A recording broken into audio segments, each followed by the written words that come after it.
Today we're going to be making a calligraphy bookmark, and that's the perfect present that you can give to someone that you love that is a bookworm and that will get so much use out of it. Now in front of me you will see that I have cut a piece of watercolour paper. Now this is 300 weight, so it's nice and thick, and the reason that I'm using the watercolour paper is because it is a little bit dimpled, it's a little bit textured, so it feels really luxurious. So it's perfect for a bookmark that doesn't feel like it's a bit too DIY. We want something that looks the part, don't we, rather than it looking like we are in nursery or primary school and we've created it in our art lesson. So this piece of card is actually just a piece of A5 that's been upended and split into three. So you can see here, if I just give you the full piece of A5, that fits across there 3 times. So it makes it really easy for you to be able to cut the size piece that you need. It's roughly, I think, about 5.5 centimetres across. Now, the other thing that I'm going to do before we start is I'm going to finish off the ends and curve them, because, I mean, you could leave it like this. It certainly looks really beautiful to leave it like this. However, you want somebody to be using this over time, and I think it could become quite dog-eared on the corners. So let's curve the edges and make it a little bit better, just so it lasts a little bit longer. So you can see here that I've got a curved edge punch. So just under there, when we press that, then that punches and curves around the edge for us. And there are 3 different options that we can go for. Because this is so small and so thin, I'm going to go for the 4mm. So we're just going to nicely edge this off, and you can see the edge and what you're left with once you've used the punch just there. I have to be really careful to make sure that this is in the right place, because it's very easy not to, and then you do mess it up and have to start again. There we go, so all 4 edges are done. Let's just move those cuttings away out of our place. So that looks really pretty now for us to start working on. Now before we do, the other thing I'm going to do is to just pop a hole in the end. This will help us then in terms of where we position everything else on the bookmark, but also it's a lot easier to do when you haven't got wet ink to contend with. So I'm just using my punch just here, and I don't want it too far from the edge because we are going to be edging it with ribbon as well. So by sight that looks about halfway. Actually, just put it there. There we go. Now, I'm going to write on this one in my bookworm era. There are so many things that you can write on there, so have a look, find something that you like. On my blog post I've given you a few ideas to be going on with, but I'm sure you will have some ideas about what you want to put on yours. And you can also embellish it with whatever you want as well. So today we're going to be embellishing ours with a stack of books, but please feel free to do whatever you want to.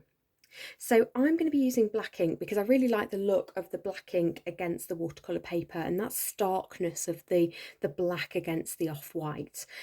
So I'm going to be in the great position of being able to draw mine out with a pencil. Depending on what ink you choose to use, you may or may not be able to do that.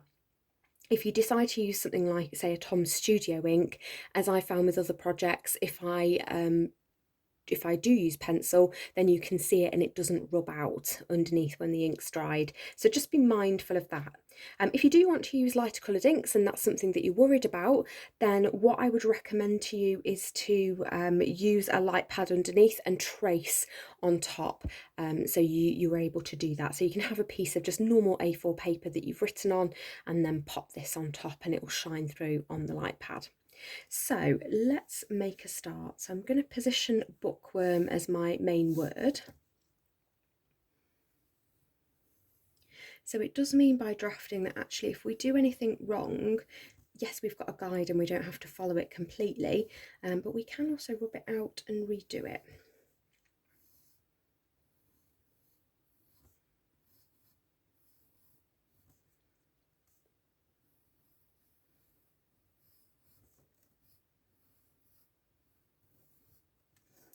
And you'll see there at the end I've left some space for us to draw our stack of books. So in here, and I'm just getting this for the spacing. I will do this in my proper calligraphy capitals when I get to that point. So I'm just going to draw out the books as well, because this is the bit that's always a little bit faffy for me, particularly when I'm doing that freehand. So I have sketched just out of shot what I want it to look like, because it did take me a little bit of time to get that right. So I've decided to draw them so we can just see their spines. So you'll see I'm just curving the edges a little bit so we can see the books there. Actually, with that one, I'm just going to square those edges off a bit before I bring it in. I can tease that out a little bit more when I actually come to draw it properly. And you want to make sure they're different sizes, that they're all spread out a little bit, like somebody's haphazardly put them on the nightstand. And we can have them all looking a little bit different, because how many books have you got that all look the same?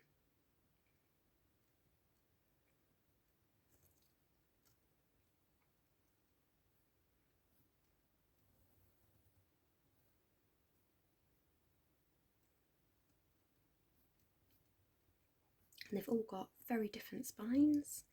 I'm going to make that one a little bit longer on both sides. This would be horrendous for me if this was on my nightstand. This is absolutely not what I would want to see at all. I'd have them all sorted out by size order, I'm sure.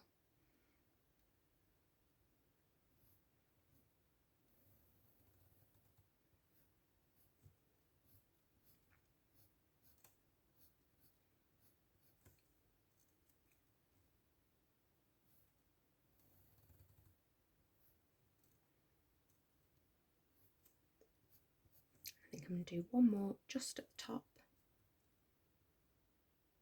What shall I draw on that one?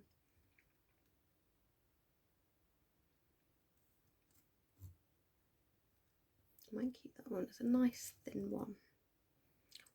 One that if you're a little bit tired and you don't want to read too much, that you can read on there. I think that's enough. I think if we go too high, A, we run the risk of them toppling over if they're in real life, but B, it's nice to leave a little bit of space. So pop my pencil to one side.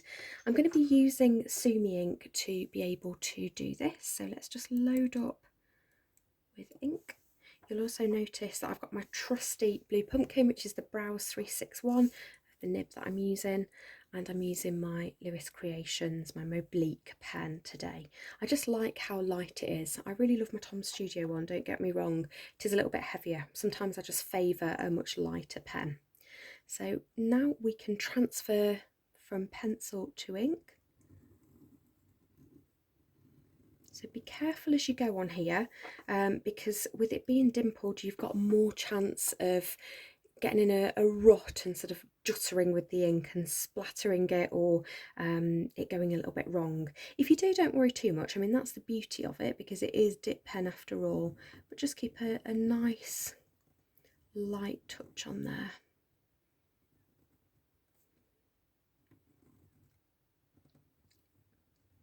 You can see I'm just following the pencil, but actually if it feels right, I'm not completely following it, so it does look a little bit different. You can see the pencil underneath. I'm going to do that because I did feel like I'd gone a little bit too far. Now, so it's only brought back by a couple of mil, but you can see the difference. Also, just be careful as you go that you don't run out of ink and railroad.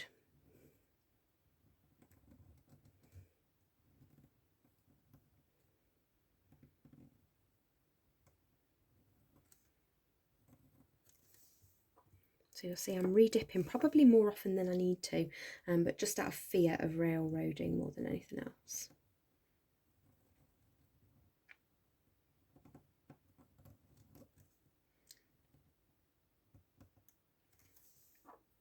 I feel like that's going to catch. Let's just move that along there just so it doesn't.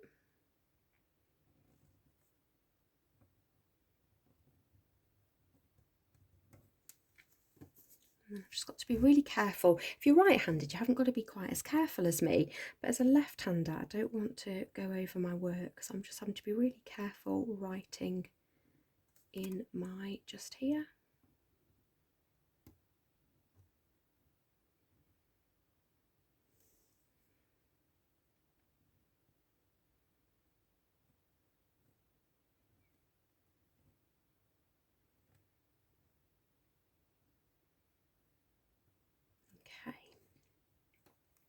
So now I just need to be able to do the books, and I'm going to turn it upside down just to make my life a little bit easier going from top to bottom, again with being an awkward left-hander. I really do envy right-handed people sometimes. It must be so much easier so that you don't go over your work and risk smudging everything as you go.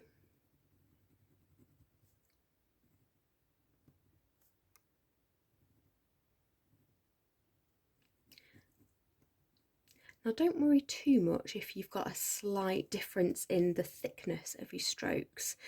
Ultimately I'm trying to keep an even thickness, so it looks like it's been sketched with just a normal ink pen rather than my calligraphy pen. However, I think naturally, by the nature of using a calligraphy pen and the pressure that we put on, we will notice it a little bit. Oh, I'm back to railroad.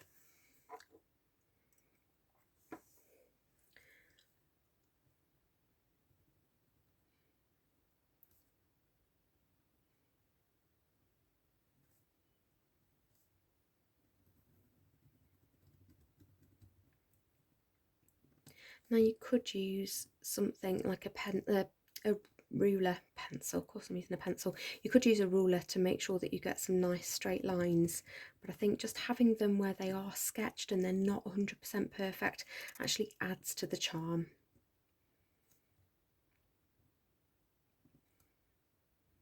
This book reminds me of some old books that my grandma and granddad had.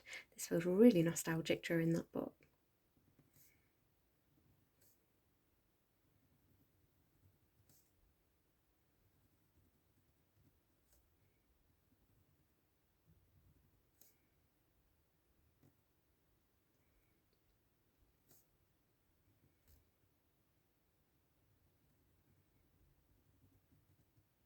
Do you know what? I think I have got space to draw one more. Let's put that on this side a little bit. We'll run out of ink just before the end.